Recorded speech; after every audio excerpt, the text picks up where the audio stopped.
Well, here we are at the fourth installment of Fast and the Furious series. It's Fast and Furious. But is it really the worst of the series? Does it really deserve the hate from the critics? Or can I defend this film and bring it to justice? Watch this review and find out. Big D's Entertainment Rankings and Reviews.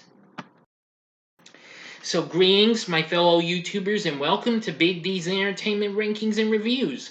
My name's Doyle, better known to as the Big D, so I'm going to be bringing to you another review of the Fast and the Furious franchise. If you've not seen my reviews for the first three, click on the playlist card that's coming up right about now. There we go. And I'll give you a few seconds to click on that if you haven't seen the last three reviews. Alright. So now let's continue with Fast and Furious, released by Universal in 2009, directed by Justin Lin, who helmed the previous movie, and once again, Chris Morgan is on board to write. It's a direct sequel to the original. Vin Diesel and Paul Walker, along with Michelle Rodriguez and Jordana Brewster, are back, along with John Ortiz. This film follows FBI agent Brian O'Connor and Dom Toretto, who are forced to work together to avenge the murder of Toretto's lover, Letty, and apprehend drug lord Arturo Braga. This film unfortunately got dissed big time, despite it did better than the previous movie. Yeah. It marked the first film since the original installment to feature the main cast, and as a result, this spawned a shift within the series' chronological order, with developers saying this between the previous films, which were Too Fast, Too Furious, and the Fast and the Furious Tokyo Drift, to account for their absences. Well, for some of those. Anyway, let's get into the story. 5 years after escaping from the U.S., Dom Toretto and his crew, consisting of his girlfriend Letty, Tego, Leo, Rico Santos, Kara, and Han Lu, are hijacking fuel tankers in the Dominican Republic using heavily modified 1967 and 1988 Chevy trucks and a 1987 Buick Grand National. Dom suspects that the police are on their trail, forcing the crew to disband and go their separate ways. With Han deciding to go to Tokyo, realizing that he must leave, Dom runs, leaving Lei behind to protect herself from harm. 3 months later, Dom is now residing in Panama City. He gets a call from his sister Mia, who tells him that Letty has been murdered. Dom heads back to LA to attend her funeral and examine the crash and find traces of nitromethane on the ground. He visits the only car mechanic that sells nitromethane in LA and forces him into giving him the name David Park, the man who ordered the fuel, and informs him that the only car that uses that stuff in the area is a green 1972 Ford Gran Torino Sport. Meanwhile, FBI agent Brian O'Connor is trying to track down a Mexican drug lord, Arturo Braga. His search leads him to David Park, and he tracks him down using an illegal modification record on his car. Dom arrives at Park's apartment first and hangs him out of the window by his ankles before Brian arrives. Brian saves Park, and Park becomes the FBI's new informant. Park gets Brian into a street race, and Brian selects a 2002 Nissan Skyline GTR R34 from the impound lot, which he modifies with parts from another Skyline and a 2007 Nissan GTR. Dom modifies his 1970 Chevy Chevelle SS for the race. Giselle Yashar, the liaison for Braga, reveals that the winner will become the last driver on a team that traffics heroin between the Mexico-U.S. border. Dom wins by bumping Brian's car while it is in nitro, making him lose control. And Brian uses his power as an FBI agent to arrest another driver, Dwight Miller, and takes his place on the team. The team meets up with Braga's personal henchman, Phoenix, and Dom notices that Phoenix drives the same Torino that the mechanic described. They drive across the border using tunnels to avoid detection. Dom confronts Phoenix and learns that he kills the drivers after their work is done, and that he himself killed Letty when she tried to escape him. And a standoff ensues, though not before Dom creates a diversion by loosening his car with nitrous, sparking a vehicle explosion that destroys his car and several others, including Brian's.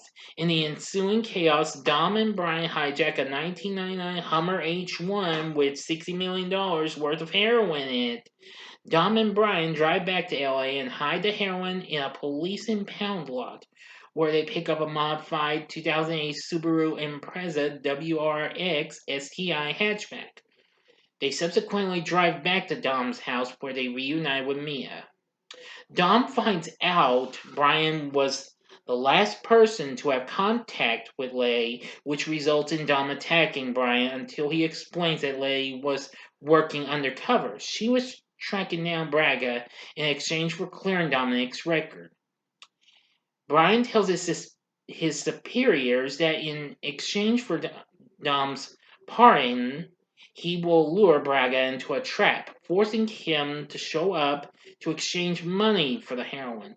At the drop site, the man who claims to be Braga is revealed as a decoy, and Campos, the real Braga, escapes with Phoenix and the pair flee to Mexico. In the ensuing chaos, Phoenix nearly runs over Giselle before Dom saves her. The failed trap results in Brian being taken off active duty. Now to the ending, you know the procedure, 5 seconds to stop this video. Go to the description box below and fast forward to avoid ending spoilers. The time below. If you've seen the movie already, continue on.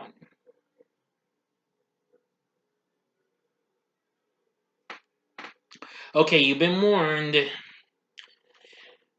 Brian and Dom travel to Mexico to catch Braga in the Subaru and Dom's freshly rebuilt 1970 Dodge Charger RT with the help of Giselle, who gives them directions as a favor in return for Dom saving her life. Brian and Dom find him at a church and apprehend him. As Braga's henchmen try to rescue him in their cars, Brian and Dom drive through the tunnels back to the U.S. In the chase, Brian is chased by Phoenix ahead of the others until he is injured after being T-boned by Phoenix and pushed out of the tunnels. Meanwhile, Dom jumps from his car into a henchman's 1973 Chevy Camaro, pushing him out and taking control, setting off a chain reaction that causes the tunnels to collapse, killing Braga's henchman. Before Phoenix can kill Brian, Dom drives out of the tunnels and directly into Phoenix, killing him and avenging Lay's death. As police and helicopters approach the crash site on the American side of the border, Brian tells Dom to leave, but he refuses, saying he is not running anymore. Despite Brian's request for clemency, the judge sentences Dom to 25 years to life in prison. Brian resigns from the FBI and Dom boards a prison bus that will transport him to Lompoc Penitentiary. As the bus drives down the naves, Brian, Mia, Leo, and Santos arrive in their cars, which they were a 1970 Dodge Charger, a 2003 Honda NSX, and a 1978 Pontiac Trans Am to intercept it. End of story. So, what did I think of Fast and Furious? Well, it's been a long time since I last saw it. I didn't get a chance to catch it, so I apologize. But I've seen it before, and I'm going to say it's a pretty big blast. To heck with what the critics say, I'm kind of not understanding why they weren't too thrilled with what have you. I mean,